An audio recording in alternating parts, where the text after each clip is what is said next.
Have you ever laid next to someone and felt completely alone? The kind of loneliness that doesn't echo in an empty room, but in a shared bed, where two bodies stay close, but the souls have stopped reaching. They don't say it. They don't leave. But something already has. You feel it in the way they answer you with half a smile, in the long pauses, in the sighs they think you don't hear. Carl Jung said, "We meet ourselves time and again in 1,000 disguises on the path of life.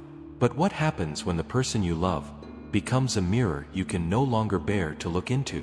What if the distance between you isn't just emotional? It's archetypal? A dance between shadow and self. A retreat not from you, but from what you awaken in them." So tell me, when someone grows quiet, is it rejection or revelation? The rain didn't stop.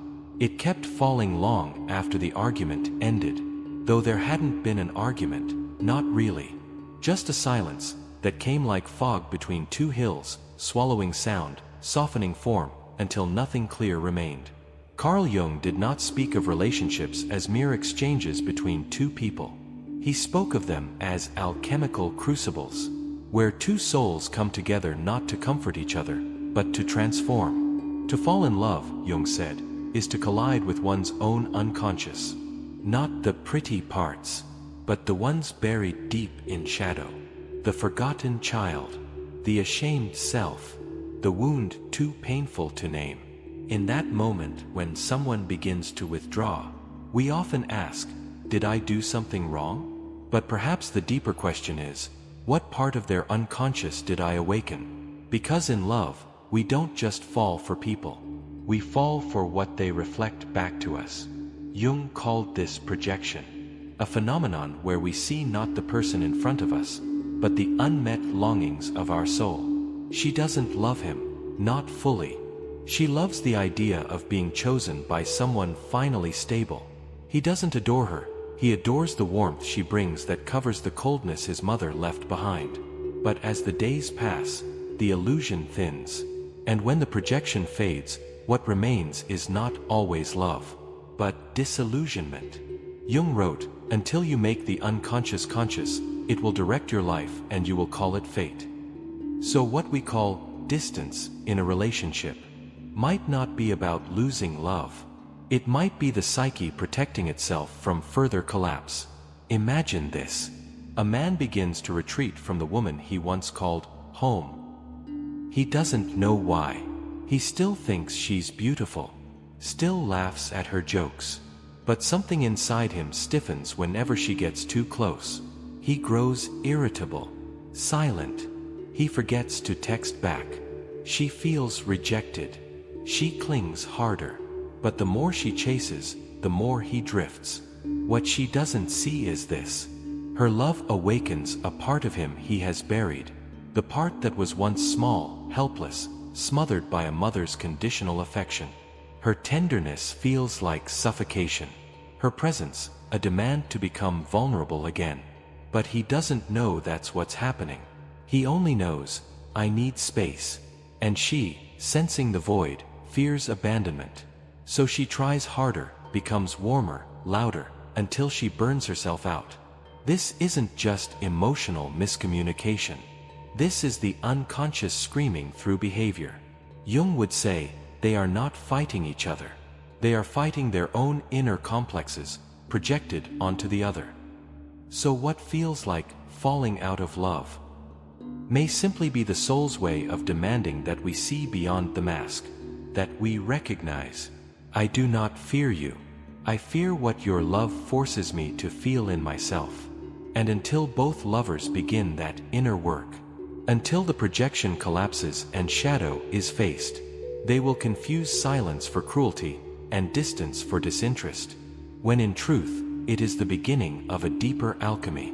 She met him in autumn, the kind of man who didn't speak much, but when he did, it landed like thunder in a quiet valley.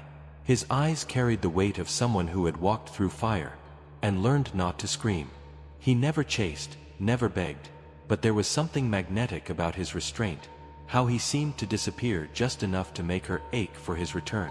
At first, he was attentive in his own way.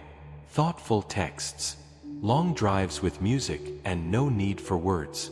The silence between them was comforting, until it wasn't, because over time, something shifted.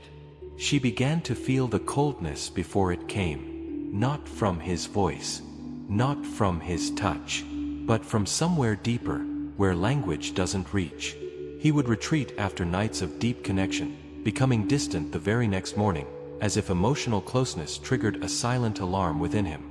She asked herself, is he losing interest? But what she didn't know was this. This was a man who, as a boy, had learned that emotions make you vulnerable. That when he cried, nobody came. That when he needed affection, it arrived with conditions. And so, in love, his nervous system interpreted intimacy as a threat. The closer she got, the more he vanished. She, on the other hand, was the opposite.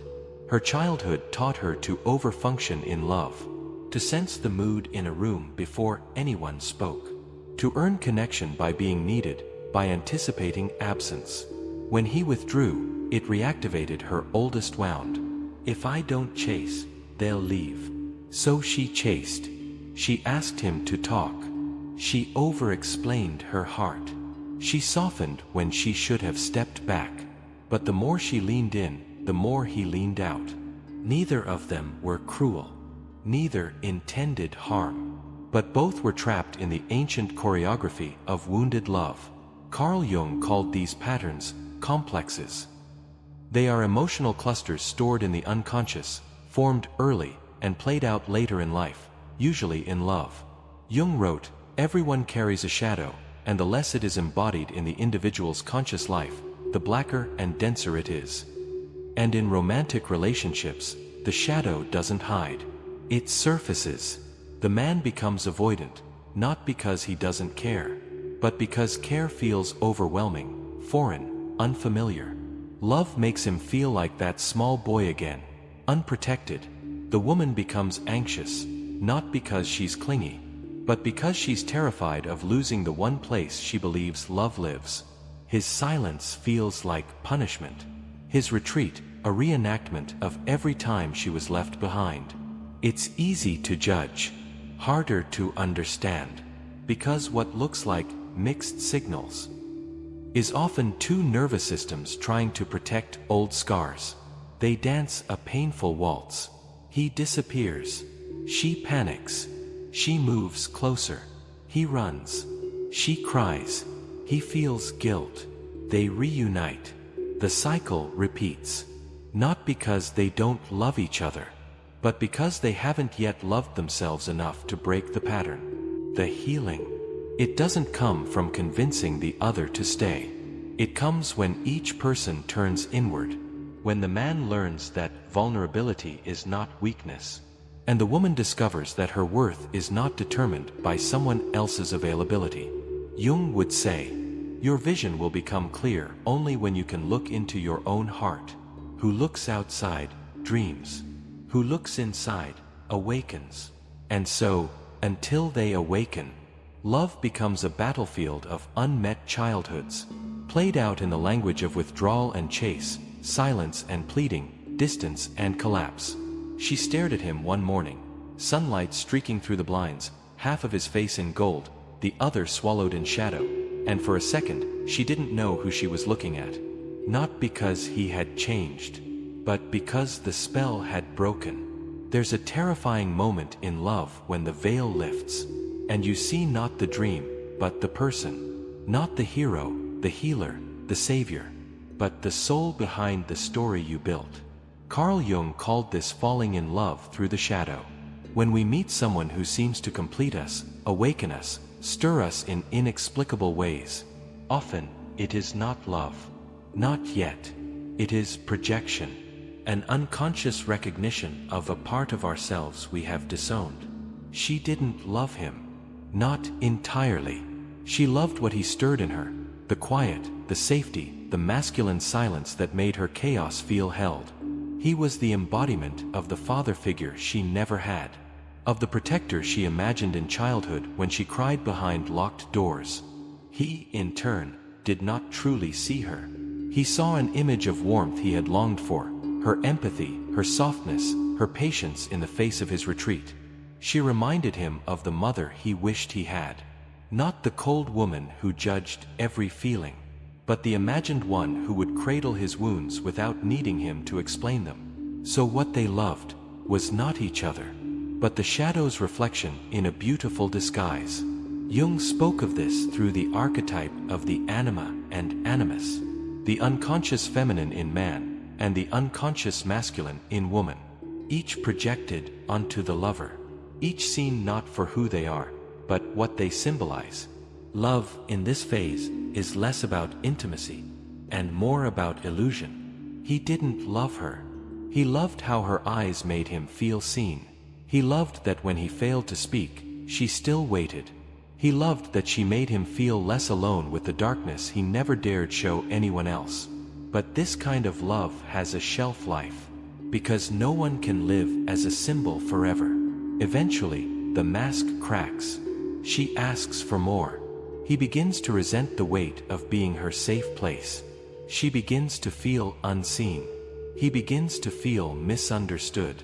The irony? They are both correct, because what they loved was never real. It was the unconscious seeking itself in another's eyes.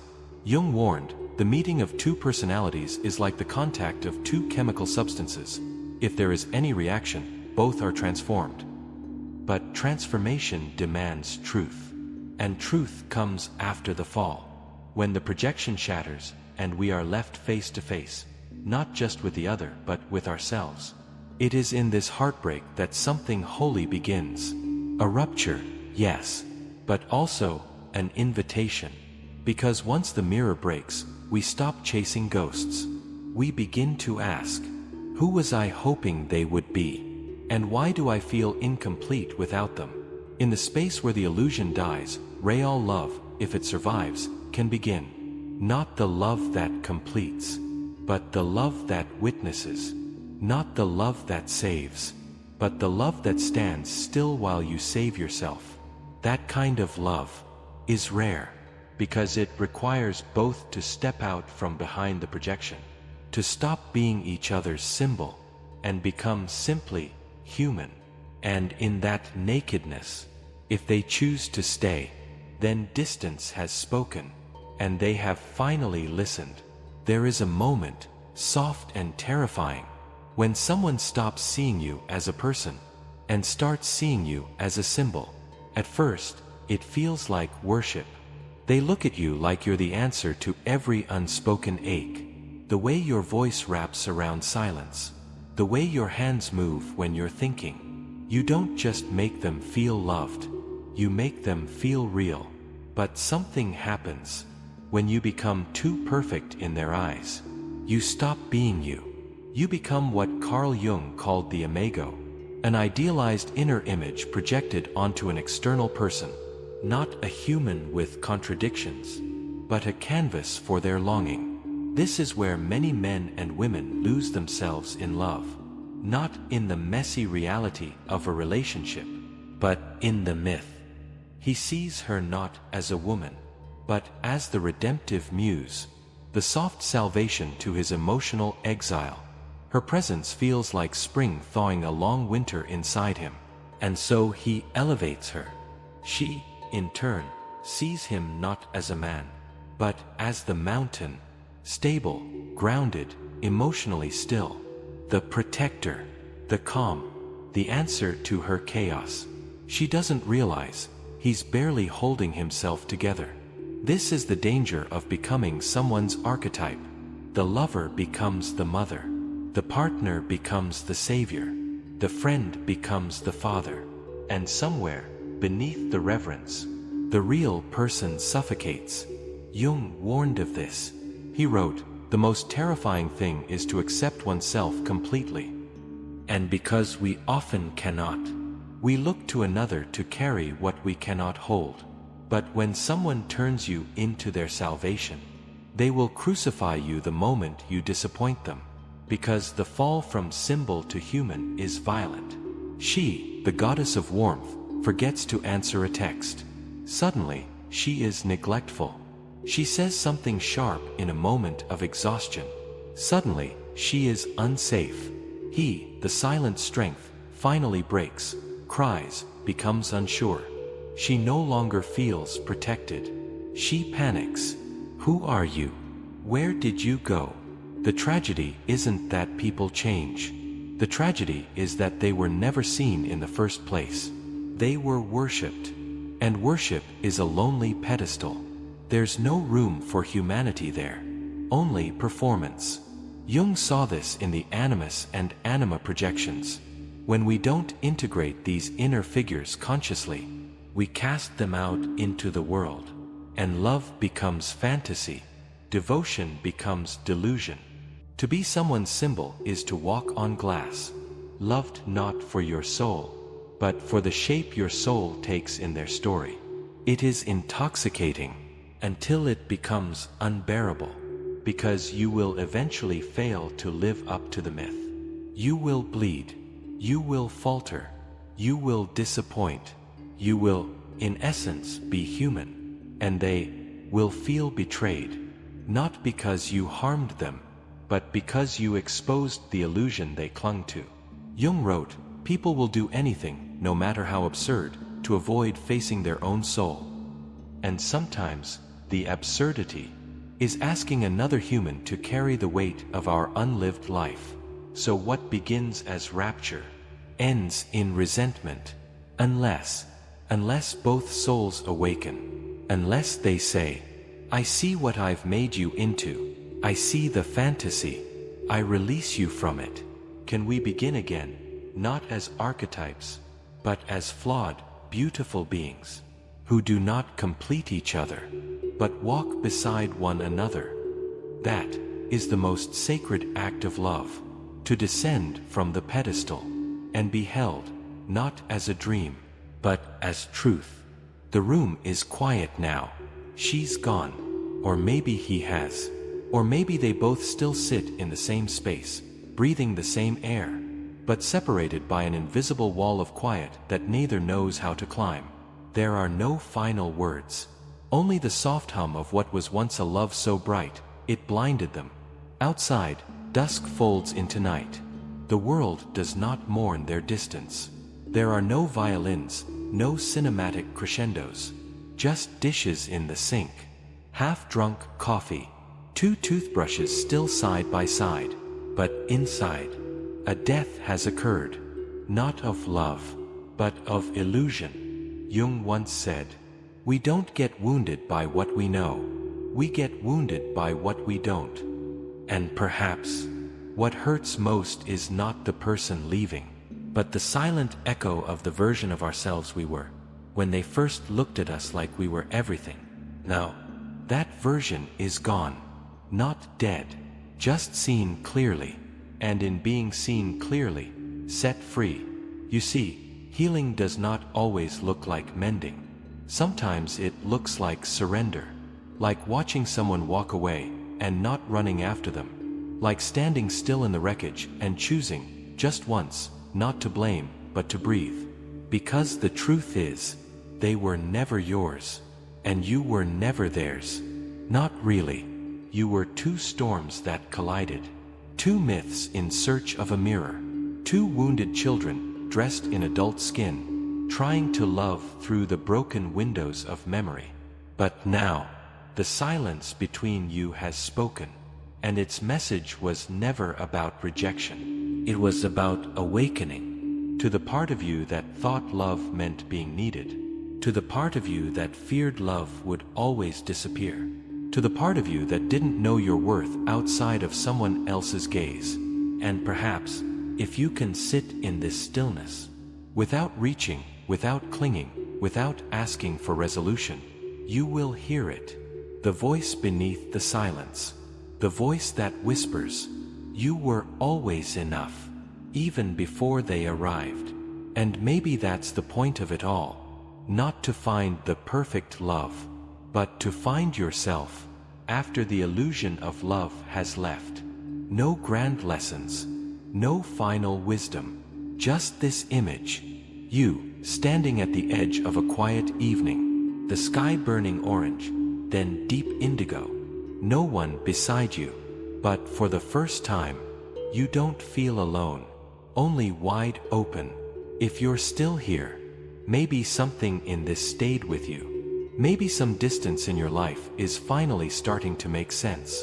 Or maybe, just maybe, you've seen your own reflection between these lines. If this touched something wordless inside you, then perhaps you're ready to hear what comes next. Not from me, but from within. Because healing doesn't arrive in answers. It arrives in the quiet moments when you stop searching and start listening. Crescent Moon. Subscribe if you wish, or don't. But if this voice felt like your own, I'll be here the next time your soul needs to remember what it always knew. Why do we only hear the truth when everything else goes silent?